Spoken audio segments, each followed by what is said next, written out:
নমস্কার, আপনারা দেখছেন শিবম দাসের ইউটিউব চ্যানেল। আমি শিবম। এই মুহূর্তে কলকাতা হাইকোর্টে নজিরবিহীন ঘটনার সাক্ষী থাকলো গোটা হাইকোর্ট। বিচারপতি অভিজিৎ গঙ্গোপাধ্যায়ের এজলাসে ঢুকে এক সাধারণ মানুষ আমাদের মতো প্রণাম করলেন বিচারপতি অভিজিৎ গঙ্গোপাধ্যায়কে। সেই মানুষটি আমার সঙ্গে এই মুহূর্তে আছেন। প্রথম কথা, আপনি কেন অভিজিৎ গঙ্গোপাধ্যায়কে প্রণাম করতে গেলেন? হ্যাঁ স্যার, আমার লয়ার কোর্টে বোলপুর কোর্টে মামলা পেন্ডিং আছে, ভরণ পোষণের মামলা। তো ওই মামলা আমার অর্ডার হয়ে যাওয়ার পরেও আমি টাকা মেনটেনেন্স ঠিক করে আমার বাচ্চার জন্য আমি পাচ্ছিলাম না। তারপরে আমার বাচ্চা 70% হ্যান্ডিক্যাপ, অটিজম স্পেকট্রাম ডিসঅর্ডারে আক্রান্ত, এবং বাচ্চা চিকিৎসা করাতে খুবই আমার কাছে দুর্বিষহ হয়ে উঠেছিল। আমাদেরও আর্থিক অবস্থা তেমন নয় আমার বাচ্চার ট্রিটমেন্ট করাবো বা চিকিৎসা করাবো।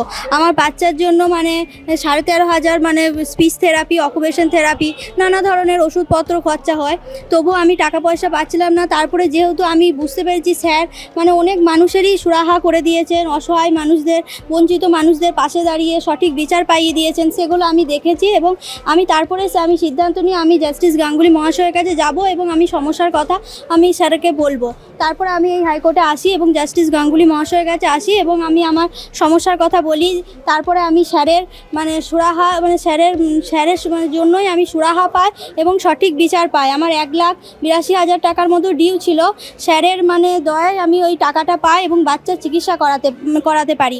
কিন্তু কালকে স্যার যে খবরটা ছড়িয়েছে স্যার আর হাইকোর্টে থাকবেন না, এটাতে আমি খুবই আমি কি বলবো, আমার বলার ভাষা নাই। খুবই আমরা বেদনাদায়ক এবং দুঃখিত এই ঘটনাটা শুনে, কেননা স্যারের মতো একজন সাহসী সৎ বিচারপতি তো স্যারের আমরা আমার পক্ষে দেখা নেই হয়তো। তো স্যারকে চাইছি, স্যার যেখানেই থাকুক না কেন, স্যার যেন স্যার মানুষের প্রতি এইভাবেই কাজ করে যাবেন এবং মানুষ তার পাশেও থাকবে, এটাই চাইছি।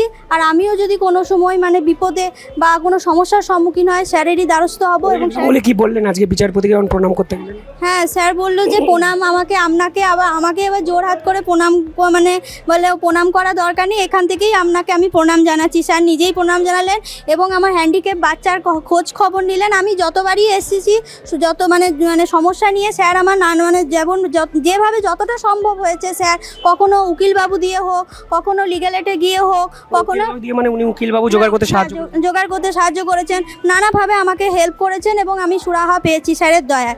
তো স্যারের কাছে আমি খুবই উপকার, এই উপকার কোনোদিনই আমি স্যারের কাছে আমার কাছে স্মরণীয় হয়ে থাকবে স্যারের উপকার। উনি যে রাজনীতিতে জয়েন করছেন, এটা আপনি কিভাবে দিচ্ছেন? হ্যাঁ, আমি সাধারণ মানুষ হিসেবে চাইছি, আমি জানি উনি একজন খুবই ভালো মানুষ এবং একজন ভগবান তুল্য মানুষ। আমরা সবাই আমি ওনাকে বলে থাকি অসহায় এবং অসহায় মানুষদের ভগবান। তো উনি যেভাবেই থাকুন না কেন, উনি মানুষের মানুষের হয়ে কাজ করবেন এবং অসহায় বঞ্চিত মানুষদের পাশে দাঁড়াবেন, এটাই আমি আশা করছি এবং প্রত্যাশা করছি ওনার কাছ থেকে। এছাড়া আপনার এর আগে বিভিন্ন ক্ষেত্রে মামলা চলছিল, তখন বিচারপতি গাঙ্গুলি কিভাবে আপনাকে সাহায্য করেছে? হ্যাঁ, আমার হাজব্যান্ড হচ্ছে হাই স্কুল টিচার, ও রামচন্দ্রপুর হাই স্কুলের ইংরাজি শিক্ষক।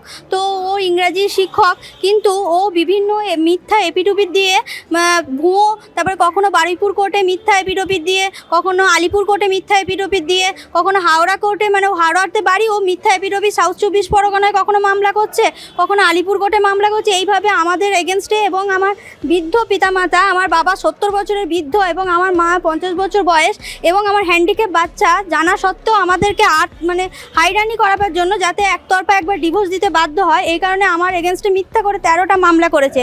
তার মধ্যে 9টা মামলা আমার পক্ষে রায় গিয়েছে, তার সার্টিফাইড কপিও আমার সব কিছু আমার ডকুমেন্টস আছে, এবং 4টা এখনও মামলা পেন্ডিং আছে। তার মধ্যে 3টে মামলা হাইকোর্ট স্টে আছে এবং একটা ম্যাকশুট পেন্ডিং আছে। তবু আমি উনি হচ্ছেন একজন ফ্রডবাজ লোক এবং উনি আগেও একবার বিয়ে করেছিলেন এবং চাকরি।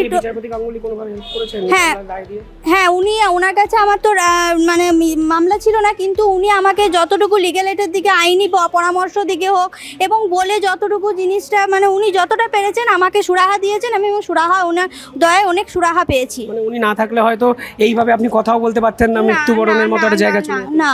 ওনার দয়ায় আমার সম্ভব হয়েছে, একমাত্র ওনার দয়ায় আমার বাচ্চার ট্রিটমেন্ট হয়েছে। এটা ওনার কাছে আমি চিরকৃতজ্ঞ।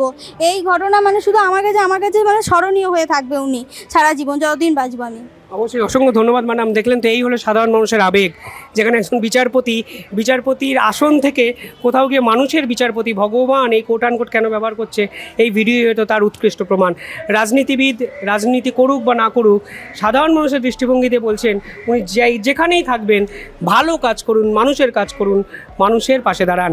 দেখতে থাকুন শিবম দাসের ইউটিউব চ্যানেল। আপনারা কমেন্টে জানাবেন নিঃসন্দেহে আপনাদের কি মতামত, কি ভাবছেন আপনারা।